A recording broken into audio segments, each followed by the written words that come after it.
Cordial saludo, tutor. Mi nombre es Gina Paola Cerrato Paredes, soy de la sede Vitalito Huila. A continuación hablaré sobre los experimentos que realicé en casa. La primera práctica fue sobre grano de suelo. En este proceso lo realicé de la siguiente manera. En un recipiente agregué agua y gelatina sin sabor. Lo puse en la nevera por un día. Cuando ya estaba dura, agregué los 2 granos de suelo y lo puse en un lugar fresco y seco de mi casa durante 15 días. Esta práctica la inicié el 2 de noviembre al 16 de noviembre. Bueno, en este experimento no se ven microorganismos a simple vista, ya que en los primeros días lo único que ocurrió fue que los granos de suelo se tornaron de color gris y al 10.º día se puede observar alrededor unas manchas de color rojo y a su vez puntos negros. En los últimos días los granos van desapareciendo y la gelatina sin sabor se llena de hongos moho. Tiene un olor no muy agradable. Bueno, en la práctica número 2 eh, trabajé sobre las gotas de agua. Igual que en la práctica anterior, cogí un recipiente, le agregué agua y gelatina sin sabor, lo coloqué en la nevera por un día. Después con un gotero le agregué una gota de agua de charca que la recolecté cerca a mi casa. Después con un copito arrastré la gota de agua por la superficie de la gelatina y posteriormente lo coloqué en un lugar fresco y seco de mi casa durante 8 días. Este experimento lo empecé el 3 de noviembre al 10 de noviembre. En esta práctica se puede observar que presenta una decoloración amarillenta con puntos negros, tiene un olor fuerte. Los días 6 y 7 se tornaron los bordes de color como grises, de color gris, y en los últimos días se tornó rojizo con moho. En la práctica número 3 fue sobre hongo filamentoso. Como en los dos experimentos anteriores, cogí un recipiente, le agregué agua y gelatina sin sabor, la dejé en la nevera durante un día. La fruta que escogí fue el tomate de árbol. Le saqué un pedazo que estaba dañado con moho y lo coloqué en la mitad de la gelatina durante 10 días. También en un lugar fresco y seco de mi casa. Este experimento lo inicié el 3 de noviembre al 12 de noviembre. En esta práctica, como ya lo dije anteriormente, la fruta que escogí fue la del tomate de árbol. Como se puede observar, tuvo cambios considerables, ya que se tornaron puntos negros y a su vez se fueron produciendo gran cantidad de moho hasta tapar toda la gelatina sin sabor. Ya le hablaré sobre la práctica número 4, que es sobre la columna de Winograd. En esta, los materiales que utilicé fueron una botella plástica, lodo negro, papel periódico, materia orgánica, hojas secas, papel vinipel y una puntilla de acero. Bueno, entonces cogí el recipiente, le agregué lodo, lo mezclé junto con las tiras de papel periódico, las hojas secas y la materia orgánica, procurando que quedara una capa compacta de lodo sin formar burbujas.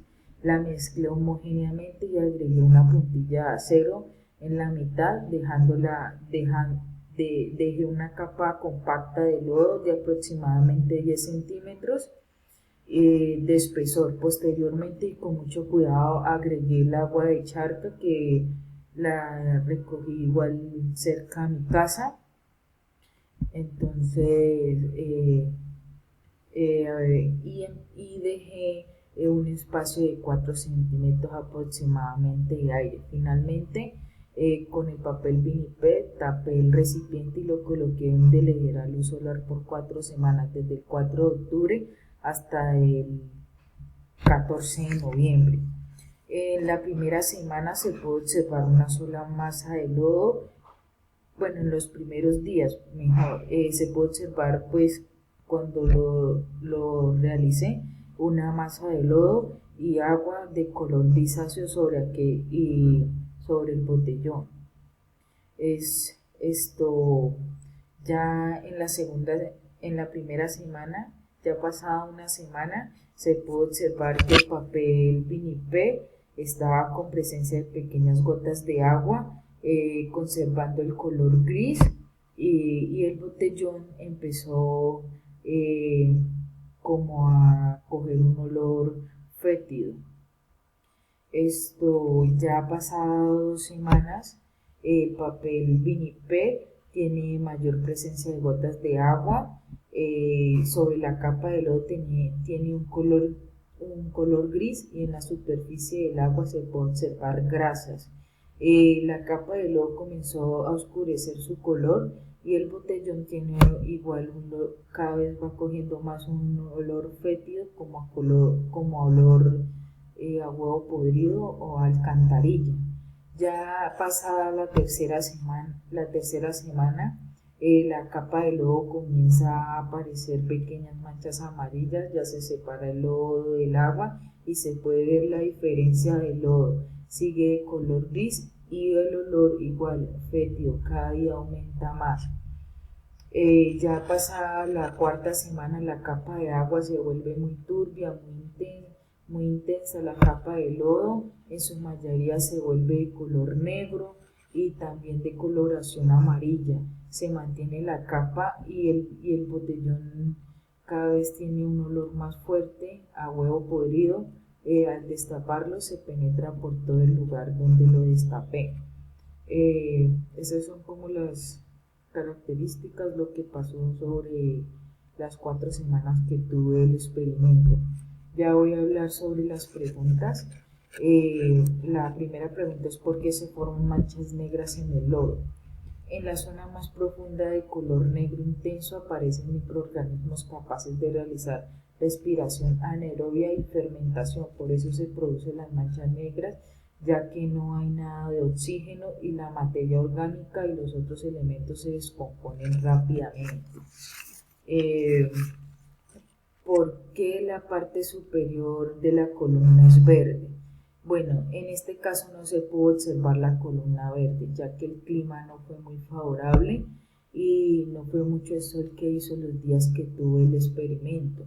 Entonces no se formó como la capa de algas verdes que tenía que formarse. Bueno, la siguiente pregunta, la tercera pregunta: ¿cuál es la fase anaerobia de la columna? Bueno, en esta la zona anaerobia es la que está sin oxígeno.